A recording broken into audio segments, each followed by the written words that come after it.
So tell me about in a way, the main character of the play, Jock, based on somebody who you knew, a night watchman. Called Jock. Called Jock. Yeah. Tell me about him and why you felt inspired to write a play effectively about him or for him. Because he was just such a tremendous presence in my life when I was in prison. And how long we spoke and the breadth of what we spoke about and how encouraging he was kind of offset by the fact that I never saw him.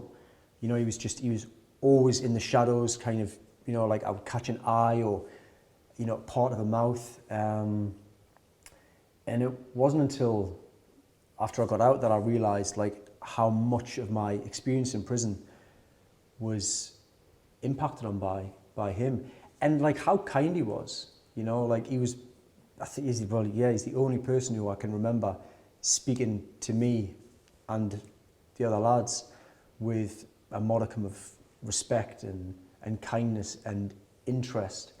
And I also felt compelled because it's a tremendously lonely job. Like all the other officers in prison had each other, you know, so they would maraud around in little squads around the prison together.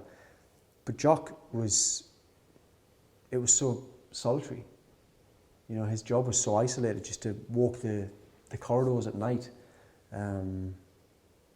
His job was effective just to make sure that no one was dead, you know.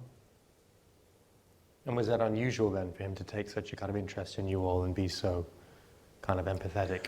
Well, in my experience, based on the amount of time that we spoke when he was on shift, it told me that I got a disproportionate amount of his time compared to other people. So we would speak for like 3, 4, 5 hours a night, you know, about everything: family, crime, criminals, prisons,